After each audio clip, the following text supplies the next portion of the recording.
Well, folks, we did not have a good day in the stock market whatsoever today, and we're going to be breaking that down in this video. We're going to go over the overall markets, the S&P 500, the NASDAQ. We're going to break down some individual stocks from energy stocks to big tech, and we're going to go over what I'm doing in the market. So sit back, relax, take a sip of your water, stay hydrated, guys. Hit that like button, subscribe, and now let's dive right into the video as I'm losing breath on the intro, guys. So, yeah, it was not a good day at all in the markets today. It was just one of those days. We had the S&P 500 go down 1.5%. The Dow Jones went down roughly the same. Same with the NASDAQ. I mean, all of them went down about 1.4 to 1.5%, but the Russell went down even more. The Russell went down 2% on the day as we had the VIX close up over 8.3%, pretty much 8.5% on the day, and we had the metals do pretty poorly. Silver went down 2.4% as gold went down 0.8%. So yeah, it was a rough day all across the board. And like you guys saw in my last video, or was that the video before that? I think it was the video before that. We covered how on the yearly chart and on the 4-hour chart, you can kind of see it. We are at a point of serious resistance on SPY and on Triple Q, which you guys know SPY tracks the S&P, Triple Q tracks the NASDAQ. We're at a serious point of resistance here. You guys see it clear as freaking day. Lower highs have been made at this point over the past year, and now Triple Q has been struggling at a point that could be the next lower high that is made here at about 295, 290, and it actually closed down almost at 280 today. So Triple Q did, or rather it has fallen about $13 in just the past couple of days. If I pull up this 10-day chart, let me show you guys this.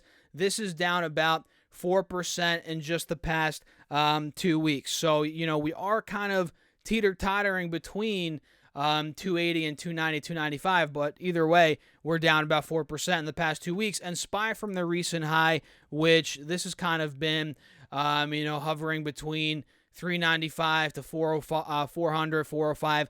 From the recent high, it is down about, let's see here, 2%. So not nearly as bad as Triple Q, but still 2% from the recent highs. So moving forward, guys, I'm going to be looking at, again, the 4-hour chart on SPY, Triple Q, the lower high here. Are we actually going to get buying pressure out of this lower high? Are we going to start breaking 410, 15, 20 on SPY, which would be pretty remarkable considering, again, going back to that yearly chart, we have failed time and time again at this trend line. So if we were to break it at this point, that would be a remarkable sign for the bulls. And is Triple Q going to break out of, let's say, 295, 300, 315?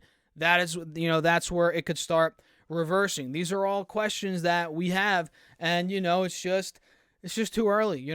We have to be patient. We're not really getting any sign of direction in either way. If anything, at this point, it's clear that the bears are here. The bears are like, hey, we're here. There's some resistance right here. So, we'll see if the bulls are able to push through and get to those levels that I just mentioned on SPY and Triple Q. So what do you guys think? Let me know your thoughts down below in the comments, and let's see what oil did quickly. Then we're going to talk about some energy stocks a little bit later in the video, but let's see what oil did. Then we'll actually just get into these leveraged ETFs that I'm looking at. Or should we just cover energy stocks now that we're on the topic of oil? Either way, oil has recovered decently. I mean, it ended up going up on the day, which is actually crazy. I thought, yeah, man, it inked a green day. Holy crap, look at that. Oil was down earlier, but it ended up closing over 76.50, or it's still trading. I mean, 76.50 a barrel. So if we look here on the 5-day, obviously, we had a massive drop on oil from this point. It was the 25th of the month, from 80 a barrel all the way to 73 a barrel, which was just overnight. So in the past 3 days, oil is down about 8%, or it was down 8%. Now from that point, it has recovered a little bit. It's up about 3.8, 4%. But still, oil is clearly in a downtrend on the 4-hour chart. Bulls are nowhere to be found. Sure, it is green right now, but bears are clearly in control. And this little rally that we've seen here off the lows, $73 low, I mean, come on. To me, guys, this is simply a relief rally. We're still under the 50 SMA where we failed time and time again over the past couple of weeks. That's where we're probably going to fail again, in my humble opinion. So let's see how some of these energy stocks are doing, as clearly oil has not been doing well. So today, ExxonMobil ended up giving some gains back. It went down 3% on the day, down $3.40 on the day. And we can actually see here, clearly, we failed at 114.15, which you guys remember. I've mentioned this time and time again on the channel. The all-time high on the stock is 117. That was back in 2008. So we're pretty much right there still. But it looks like it wants to pull back before it ends up going to test that all-time high. If it even does, who knows? It might not even do it. But at this point, we pulled back from 114. Looks like we're right around the 180 SMA on the 4-hour chart. Hey, that looks like, it's where XOM looks like it wants to go, right? That's where we've held over the past couple of months. And that'd be a point where now, now that we went from pretty overbought to now more oversold on the other side, that is where I could see buyers potentially coming in. Honestly, I could see buyers coming in here on Exxon anywhere from 107, 108, 110. Honestly, even here where we are now at about $109, $110 a share, I can see that happening. So Exxon looks pretty decent. I'm not going to rush it, but it's definitely on the watch list right now. CVX is another one that kind of looks similar. I mean, you can kind of see a head and shoulders playing out on CVX here, which is not the best sign, I guess you can say, in the short term, but it's still above the 180 SMA, still in an uptrend, so we have to play it that way. And to be honest, buyers might still be coming in right around this 180 SMA. It's kind of in a similar spot as XOM, right by the 180 SMA, 172, 175, 178 here on CVX. That's where buyers could come in. And sure, this right shoulder, we might be coming down a little bit more, 170, 172. But again, that is where I feel like buyers could be coming in. And sure, if it breaks under that point, we fall under the 180 SMA. All right, maybe we have some more downside from there, 160, 165. We'll see what happens, in the meantime. So CVX, I kind of, honestly, I like Exxon more than CVX, I'd say in the short term. That's me personally, but both of them look pretty decent, worth watching, no doubt about it. Exxon or Oxy is another one which went down 3% on the day today, and you guys can see clearly we failed at least as of now. It might retest, who knows? But as of now, we have failed at 75 and 77 bucks. You guys can see over the past couple of months, this has been a big resistance for Occidental Petroleum since pretty much the beginning of June. You guys see that? That's pretty much clear as day here. So if Oxy's able to break out of, let's say, 68, 70 bucks, it's currently at, well, it currently is at 68, but if we're able to retake 70, which is right by the moving averages, and mind you, we're slightly under the moving averages right now, but if this is able to break 70 bucks, mark is at or above, mid 70s, high 70s, the retest is probably coming. It's probably right around the corner. So I'm watching Oxy, also watching MRO. Let's pull that up. MRO is Marathon Oil. This is played in this gap. I mean, I think we called it out a couple weeks ago, late October, where it played from 28.50 to about 29 bucks up to about 33 bucks. We called that move out. Now, guess what?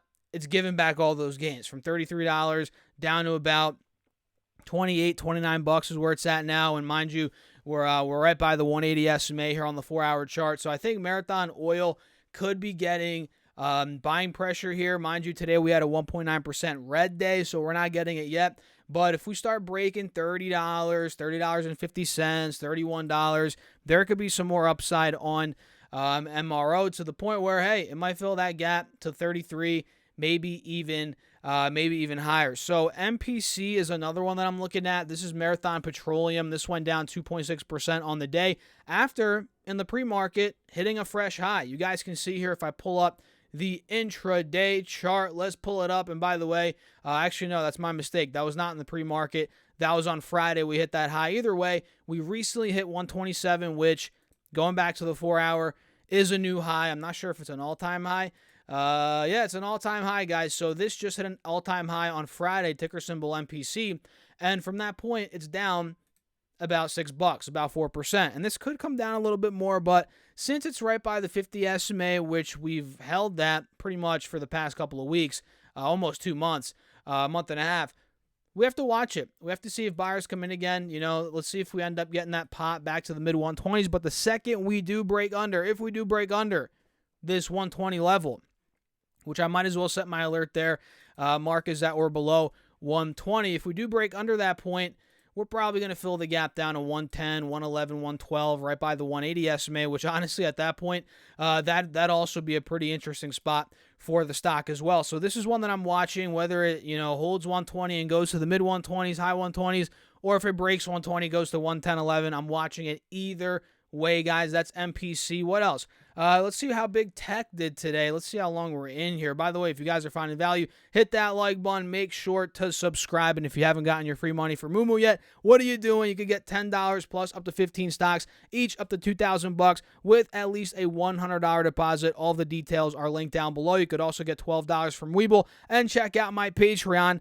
All those, again, linked down below as always. And just know, guys, full disclosure, all those links do help out the channel. I appreciate you all as always. So let's talk a little bit about big tech. Today was, again, an all over the place. Well, not really an all over the place kind of day. It was really a red day across the board with a little bit of green. But these big tech stocks, well, they did a lot worse than the markets, which is not good. I mean, Apple went down 2.6%. And on the topic of Apple, this is perfect. Good thing I remembered this. We're seeing videos of a lot. They're what's it called? Is it in Taiwan? I'm forgetting. Foxconn. We're seeing videos of Foxconn employees just going insane. I mean, you guys know the Chinese zero COVID policy. There's riots all over China right now. These employees are going nuts, and it's causing a lot of hysteria at that facility, Foxconn facility, right? Which you guys know all about Foxconn if you know about Apple. And this ended up, I mean, long term, is this going to be something worth looking at? No, I mean, of course not. Long term, this is not really going to affect Apple. But in the short term, it's definitely a story, right? And that is something that could cause maybe a little bit uncertainty in the very, very short term, which is why maybe we're seeing a bit of a sell-off today. But overall, guys, with things like this, with as big of a company as Apple, it's not going to have too big of a material effect on the stock, in my opinion. Except for today, maybe tomorrow, maybe throughout the week. But in a couple of weeks, this is going to blow over. In a couple of years, of course, obviously nobody's going to remember this. But today, it did not do well. 2.6% red day for Apple. And with today's down move, it is back under both moving averages here on the 4-hour chart, which is not the best sign. And if we pull up Alphabet, which you guys maybe don't know, or if you do know, I'll tell you now, or if you don't know, I'll tell you now. You guys know what I mean.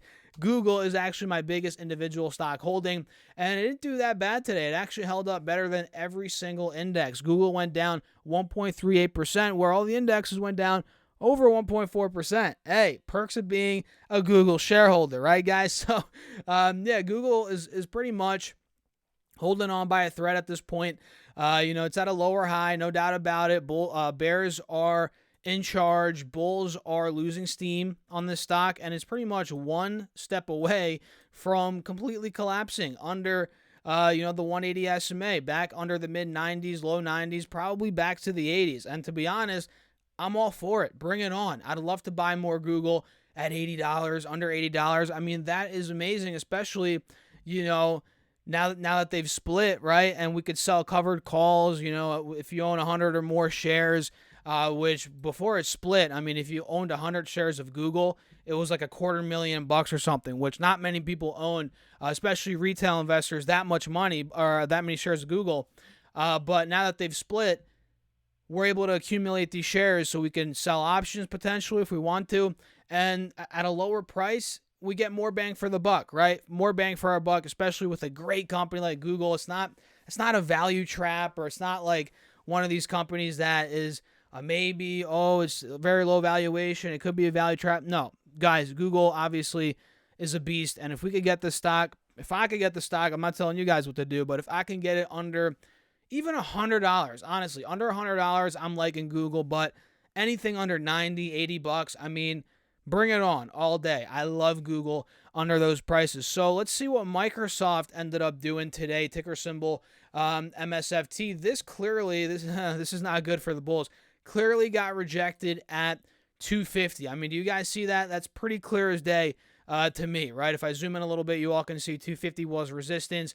stemming back from the beginning of October. We got hit there time and time and time again, about 4, 5, 6 times. So yeah, it looks like now, we're back under both the 50 SMA. Probably going to test that 180 at about $235 a share, and we'll see what it ends up doing at that point. Not the best day today for Microsoft. Meta, not the best day for them either. Down 2.3%. Amazon, down about, or actually no, Amazon had a green day. Wow, look at that. I just realized. Amazon had a 0.6% green day. So, guys, these tech stocks, the charts do not look good at all. I mean, they're clearly all in a bear market, and soon, probably maybe tomorrow, maybe in a couple of days, I'm going to make a video going over stocks that are in stealth bull markets. I've covered these before on the channel. I've sprinkled them throughout the videos, but if you haven't seen those or haven't paid attention to those, I'm going to make a video going over, I don't know, maybe 5, 10 stocks that are in stealth bull markets, which means, they're crushing it near all-time highs, at all-time highs, in the midst of the overall bear market that we're in, which a lot of these tech stocks, big tech stocks, are in bear markets right now. So I do want to cover a bunch of stuff here moving forward on the channel, especially this week. There's a lot going on and a lot of companies reporting earnings. Not many today, but tomorrow. Let me pull my phone up. And by the way, if you guys are finding value, hit that like button if you haven't done so already. Make sure to follow me on Twitter, Instagram, TikTok as well. All those at StasSurfez, all one StasSurfez. Make sure to go follow me on there, guys, if you haven't done so already. So let me pull this up. Tomorrow we have Billy in the morning. All right. We have CrowdStrike and Intuit after the bell tomorrow. Those are two big ones that I'm looking at. Hewlett Packard, another one. Then on Wednesday we have XPeng, Snowflake, CRM, Five Below. Those are a bunch of big ones. Kroger and Dollar General, they're on Thursday. Ulta and ChargePoint, Marvell, those are all on Thursday. Let's actually pull up Marvell's chart. Let me see what that's looking like. I haven't looked at that in a while. Yeah, it's not looking good. I haven't been missing much on Marvell. Let me see here. What else? That's pretty much it. On Friday, we have Cracker Barrel. I mean, who really cares about Cracker Barrel? Anything else? That's pretty much it. But other than that, we have a lot going on with, the Fed, Jerome Powell speaking, a bunch of data's coming out this week. So needless to say, you guys, yes, you watching this video, you're going to want to be subscribed to the channel. So if you haven't yet subscribed, hit that subscribe button, hit that like button while you're at it. Get your free stocks from Moomoo, from Webull. Check out my Patreon. All of those are linked down below. And did you know I also have a second channel called Stas Talks Money? We're talking more general finance, personal finance on that channel. So if you haven't yet subscribed, check that link out down below, or go to Stas Talks Money on YouTube and you'll find me. I have a bunch of videos on there as well. I'll see you there, guys. Peace out.